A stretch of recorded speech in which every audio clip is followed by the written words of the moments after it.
First, Bernie Sanders' town hall meeting on Fox News Monday attracted the largest audience for any campaign event so far in this cycle. While the signature platform, Medicare for All, took up most of the time, he did manage to carve out a little bit of other time to attack big business. We have an absurd tax system. And while millions of people today are paying actually more in taxes than they anticipated, Amazon, Netflix, and dozens of major corporations, as a result of Trump's tax bill, paid nothing in federal taxes. I think that's a disgrace. And then Bernie Sanders took to Twitter and he did ask this sort of rhetorical question. What do these corporations have in common? And you can see some of the names there. His answer, they all paid nothing in federal income tax. Well, you know, I had another answer for him. These are all companies also that employ people, lots of people. Let's say about 1.5 million to be precise. Joining me now to discuss Boston Globe's political reporter James Pindell, the chairman of the Civic Forum PAC, Ford O'Connell, and Fox News contributor Leslie Marshall. Leslie, let me start with you. So, you know, it's interesting because Bernie Sanders went on and he listed about a dozen companies. I did the math. It was 1.4 million jobs, with Amazon, his primary target, employing 600,000 people. And to put that in perspective, that's greater than the populations of Milwaukee and Baltimore. And, you know, should they be a villain like this? Well, you have to remember, it's not really the numbers, the statistics, you know, if they say what's unemployment, what do these companies do? It's what the American people feel when they go to vote. And that's what Senator Sanders is counting on. Right now, we have people that have just rushed on April 15th on Monday for the deadline to do their taxes, and some people filing late returns. And what we're seeing, the data is showing that a lot of people who got refunds are either getting no refund, having to pay, or getting smaller refunds. And then, of course, any Democrat, including Senator Sanders, can say, look, so the GOP was wrong when they said this no matter tax what facts are, even if liberal think tanks say 70% of folks got a tax cut and it really, you know, benefited, net benefited from the plan, as long as you can make people feel like things aren't working for them, that's the game plan? No, and it's not even making people feel. I mean, there's been a slowdown in the economy. I think we're going to continue to see that slowdown going into the election year. And obviously, a robust economy is not the only thing. It can't just be the economy, stupid, because we saw the midterms that the Democrats did have a tsunami in the House. Right. And one of the issues, even though it's under the umbrella of the economy, health care has become a priority issue for voters on the left and right. Yeah, there's no doubt about that, Ford.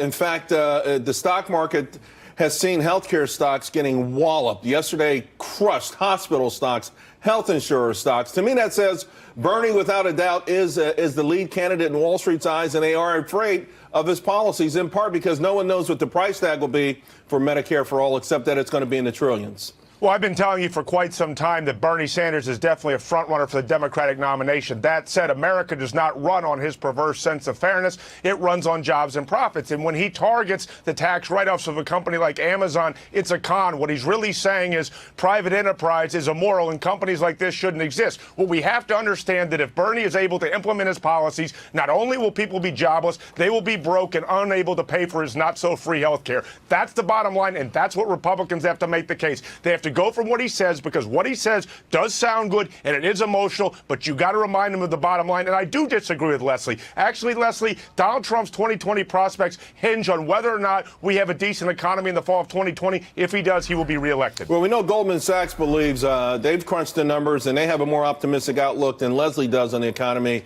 thinking that unemployment goes to 3.3%. James, that would be the lowest since October 1953. That's certainly something you could run on. By the same token, Leslie's right. Whatever Bernie is, you know, whatever he's saying and how he's saying it, it resonates, and people are starting to flock to that message.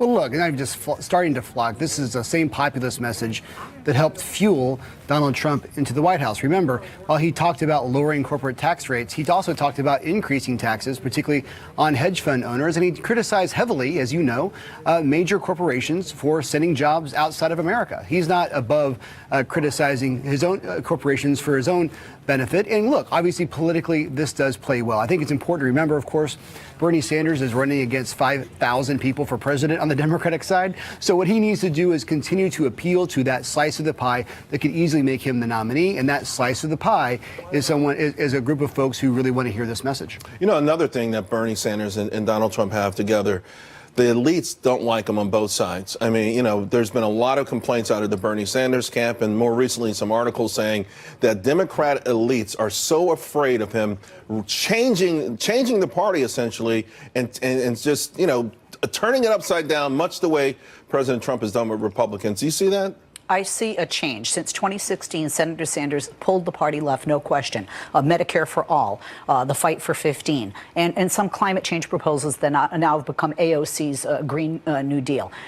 He is a Democratic socialist, however. He's a self-avowed Democratic socialist. And Speaker Pelosi is correct. When you just look at the numbers again, the majority of Democrats are moderates and centrist. And when you have people who are Republicans and unhappy with the president, or independents unhappy with the president, you're not going to get their votes if you put somebody like Senator Sanders on the platform. But who can beat him in the primary if their name isn't Joe Biden?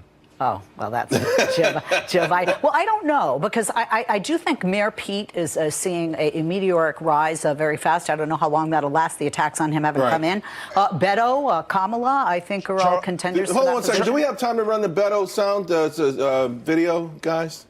Speak of Beto, take a look at this real quick. In the midst of the Great Depression, this country was willing to sacrifice men and women all over the United States to make sure that we defeated Germany and that we won that war, and for the following 75 years that we made this world safe for democracy. The Green New Deal calls that sacrifice and service and scale of commitment to mind when it talks about the challenges that we face today.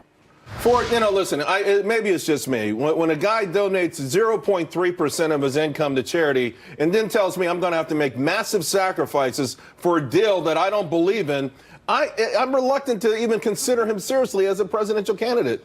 Well, Beto has clearly Charlie, been attending the Bernie Sanders night school of double standards. Look, when you give pittance to charity and you're asking the American people to take on the ultimate sacrifice with a Green New Deal, which would actually put on a burden of $600,000 on every American household, let's be honest, you're not walking the walk. You're a giant fraud. Jim? I got to be honest, this speech, this little way he answered that question reminded me of a speech from 40 years ago when Jimmy Carter gave his famous Malaise speech talking about how the character of America was really struggling because of the energy crisis.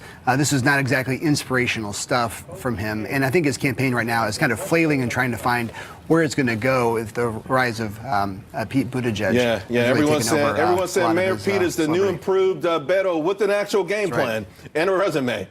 Leslie, thank you. James, Ford, thank you both, all three of you very much. Charles.